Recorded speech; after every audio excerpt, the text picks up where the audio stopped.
So failing Doctor Who, it's fun to watch when the lead actor of a show tells the fans to stop watching, and then they actually stop watching, and they're like, wait, no, come back. So now Doctor Who has lost another 400,000 viewers on their third episode. Boom. The UK overnight ratings system said it was only watched by 2.04 million viewers, the worst ratings in Doctor Who's entire 60-year history. And it's just going to continue plummeting from here.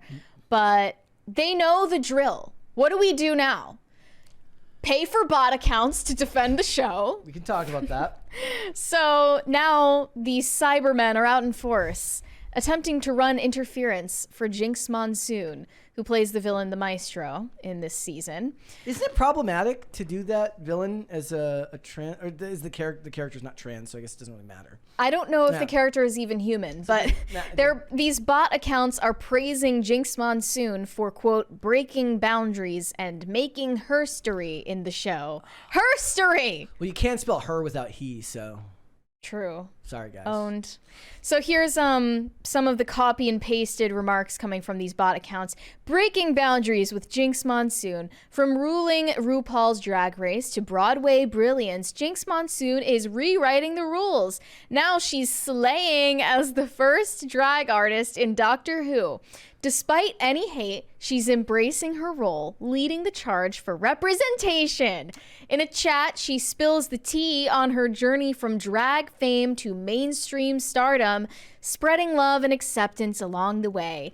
Let's celebrate queer excellence and leave bigotry in the dust. And there were just tons and tons of these bot accounts posting the exact same statements. Isn't it fair to say that if an account has like some unintelligible letters and then a bunch of numbers afterwards, that it's probably fake? They all have these normal sounding names at first. Anna Beatriz seems completely normal. Michael Nelson, Leo Hall, Noah Gill, Clyde Backer, Juan Forster, Mario Finch. None of them are real people. This is not a real person. Timothy Benson is a picture of a woman. And it's Timothy Ben 25968. Yeah, I'm not buying it. I'm not buying that anyone is organically excited about anything Doctor Who related right now, except for watching it burn. Yeah. Whether Disney, the BBC, or some other parties involved in these bot farms is still unknown. But it might just be some crazy super fan out there who really doesn't care that much about Doctor Who, but cares about the message Doctor Who can be a vehicle to carry. So maybe just some random ideologue is paying for bot accounts on Twitter to glaze the show. It wouldn't cost a studio that much to do this. I know, but do they really think this works? I mean, we did have that dude at Warner Brothers who told his employees to flame people online for hating his show. So they pay attention to this stuff. They got to know that bot farms have been employed before for things like this. It's very, very common. It just seems very culturally illiterate to think that can imitate organic appeal. Yeah, but the thing is, it's not trying to fool you. It's trying to fool the passerby. I guess. It's not trying to fool the person whose whole job it is to pay attention to what's going on in Hollywood in these industries. That's like us and 12 other people. Yeah, its job is the person who's just driving by random tweets and types in Doctor Who in the search bar, and then one of these tweets comes up. The numbers don't lie. Lowest ratings in the entire history of the show. And I grant that that's not including the numbers for the Disney Plus streaming.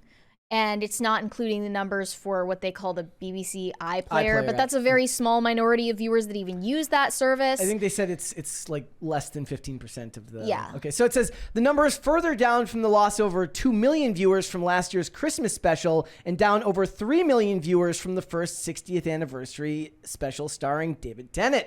Very hard to replace somebody like David Tennant being, somebody as well known as he is and is fondly remembered. The worst thing is that David Tennant is cheerleading the downfall of this show. Maybe it's just to make himself look better. That's the toxic feminine version of that. Yeah. It's yes, you should date that convict. I would You have a entertain love that for the theory. you have a love for the ages, sister. Says her friend, who just wants her friend to not be happy. And what's the next step? You blame the fans. Oh yes, Yes, Doctor Who's Ncuti Gatwa blames racism for viewers abandoning the show. Quote, "It's just really sad for them." This is from an interview last week. "I don't want to diminish racial aggression at all, but for me personally, I find it fascinating that it matters so much to these people. You're going to limit yourselves from a show that you claim to love because you don't like something about someone's appearance or their race. It's just really sad for them." It's the most intellectually dishonest interpretation of why people are upset with this. Right. As we all know. Very obviously a scapegoat. It's not the when these things happen, when somebody just has a role that they get, full, the whole way. That's a new character that has nothing to do with somebody with established lore. This is not a discussion that's happening. Okay. Whatever. I'm gonna ignore your chocolateness. If you keep talking, I'm gonna ignore your chocolateness, and it's going to destroy you. Like Dustin Nguyen says, straw manning the actual argument. That's the thing. I would love for more of these celebrities to steel man the arguments that their critics have, even if they're not even smart enough to do that. Even if they disagree with what you're saying, the idea of saying, like, look, we understand that this character was represented a specific way for an extended period of time, and that the appearance of that character on its outset is burned into the fabric of British culture and really the world over, given the popularity of the character. But we believe that trying something different could add new elements and avenues to this character that have never before been seen. We hope you'll give it a shot. Mm-hmm. That's all I'm looking for here. I'm 99% of people are still going to think you're wrong. It wouldn't stop the show from sucking. No, but it would be, but it would might stop make people from, hate you less. like personally attacking you. Yeah.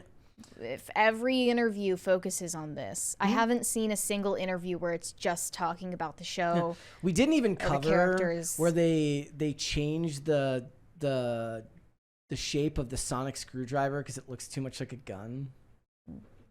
In what world does the sonic screwdriver look like a gun? It was really, really funny, and it's I really think that for people who have never looked at a gun before. I was also looking at like apparently there's like a Terminator animated series coming out, like a Terminator anime that is gonna have like no guns supposedly, and I'm like, if there isn't a pump shotgun, like a shotgun in it, what's the point?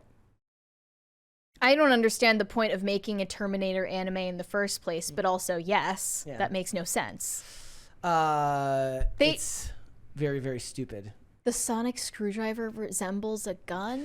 So can't do that anymore. Can't have fun anymore. And everything has to be about identity politics. And look, to be fair, Russell T Davies doesn't seem to have a problem with this happening. Yep. Seems to be completely fine with the outcome of this stuff. I think the reason I find that mostly egregious these days is the people that tend to say that aren't the ones footing the bill for it to happen. Well, in this case, it's the government. Yeah. So. But it's one thing for like a person to be like what were we talking about before? We were talking about like Mark Wahlberg funding a lot of Father Stu. If Mark Wahlberg spends a bunch of money on a movie and it doesn't do well because people don't like the messaging, that's his loss, right? It's another thing entirely to be like, hello, studio, you should give me X amount of money to make this project. And they're like, oh, you're going to make it for everybody, right?